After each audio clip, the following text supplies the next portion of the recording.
James DeMarse, Yes. you are an actor, a fiction writer, and a playwright. Yes. And you were born in Rochester, New York State. Yes.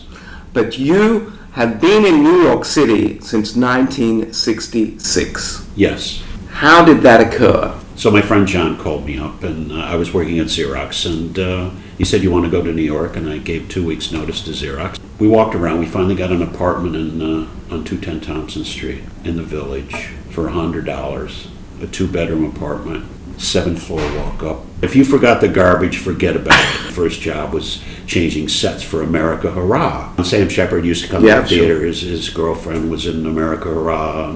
Walter Kerr wrote a review, gave it a huge, great review. I was part of that review in the beginning because it said in a clean little theater, Off Broadway, and I cleaned the theater. $66 a week. Actors at that time were very, very serious, and they wanted to be considered as artists, not craftsmen or not stars or anything like that, but just, like, this is our art, this is what we do, and we're very proud of it. Everything is a new experience when you come to New York City, isn't it? So you're open to everything. Everywhere I could to act and to be a part of things. Sure. And then, of course, the myth goes along with that. The myth of the starving artist. I was beat up by the police. I was with my girlfriend, we were high, and we just came from a party, and there was this explosion that we heard. We were on Charles Street down in the West Village. Right. And we were afraid, so we started running. Well, what was exploded was a police car in front of the police station on Charles Street. I had long hair, and they thought we did it, my girlfriend and myself, and then they beat me up. My dad was a radio announcer. The Bill DeMarse show, he was a radio announcer in Rochester, Burlington, Vermont. The story does kind of come together with the workshop. The workshop was formed. Michelle Bouchard and Sam Schacht called me up, invited me to come to, they were forming a theater. Would I want to be involved in it? 92, 93.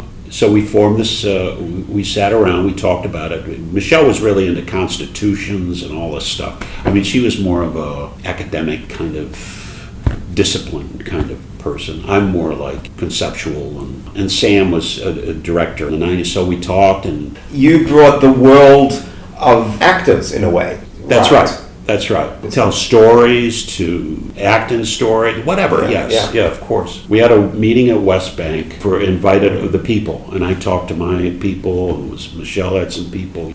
Michelle and Sam and myself were all involved with Scott Elliott, the new group, which is the new group. Either you know about the group theater, of course, very famous. Which is Elia Kazan and Lee very Strasberg famous. And Cheryl Crawford and Clifford Odets, Arthur Miller, for a while, and Tennessee Williams. So, and I was a member of their writing group. And I had, before them, gotten together at EST with a writing group. Then that branched off, and I formed a writing group here in the city. In my apartment, right down on West End, down on 84th Street.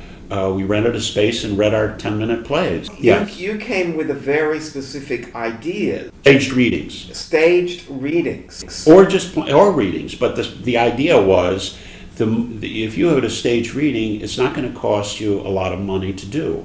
And you have all the actors, it's their project, it's the group, and you just do it. You have rehearsals, and we have the space. So you have rehearsals for like 3 or 4 days, and then you put the play on for, Friday, Saturday, and a Sunday matinee, like the stage readings. And all stage readings. And that was from the beginning. Was that your idea? Well, it was my idea. Yeah. And you're focused on stage readings as the product itself. Yes, and the idea was, we had this meeting for 200 people or something like that, and everybody wanted to join. Because they wanted this. They wanted to act, they wanted to direct, and they wanted their plays. They wanted to hear their plays. And I mentioned in one of our meetings, I said, I'm thinking of a factory where you just have people like doing things all the time. They come in at 9 to 5, they punch a clock, or they do the late shift or the all-night shift. They're punching a clock, they're working things are buzzing. Nothing, there's no stopping because there's a product. That idea of a reading, you took that idea and ran with it. Oh, absolutely. No, definitely. Because it was what our responsibility was as artistic directors was to bring life to this company, to bring life, to enable people to work. And Found a space then to do this in. yes, I mean, Sam Right. had the space. That was He had the space. Yeah, we were going to use his space, Right. but he was This is the on 42nd Street. yes, Dyer Avenue and 42nd Street. But anyways, yes, and Sam was a teacher, so he had the space, but we couldn't use the space all the time. He had preference. And this space was where? Where was this? It was there. He was on the third floor. Third floor, and it was the size of. Yes, it's like a floor through. It's like almost like a loft space, but except Okay. without the high ceiling. And then we eventually moved to the top floor. I ran the writers group. You read 20 minutes, put you on a list, and I ran that. It became very, very popular. I think it was Monday. It was Yeah. an off night for actors and off. Yeah, yeah. So, and we'd have, if actors wanted to come, anyone and the members, like actors could come and a playwright could say, geez, could you read this for me? Were most of the Yeah. cold readings? They all were. They were all just cold readings. Cold There was readings, no and it was prior, like, no, prior casting no. to do with whoever was in the room. That's exactly right. Your philosophy, your idea was, who's ever in the room, we will make it happen with this particular script at the moment. Yes, and then we will discuss the script afterwards. These were works in progress, so that they were developing them, the writers. You want the writer, at the end of the evening, after their play is read, to go home, can't wait to get home and get back to the writing of this. Comments? No, it was maybe 5 minutes. We don't want to go on and on here, and no crosstalk. You don't say, no, I disagree with it. None of that. The more diverse ideas that we have, the better. Without judgment.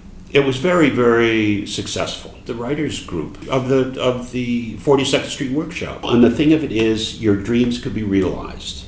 People wanted to go there.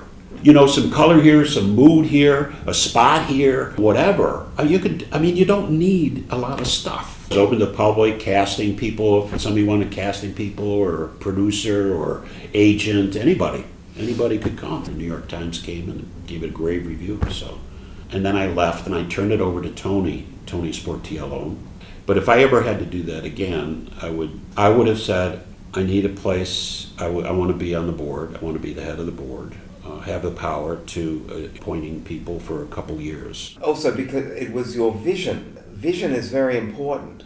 Yeah, that's a good point. Your vision is very clear to me. Very practical. Yes. Actually. Yeah, you can actually do it. Immensely helpful for a writer. Thank you so much for such a. You're a great guy. You're great, man. Thank you for creating something Well, so wonderful.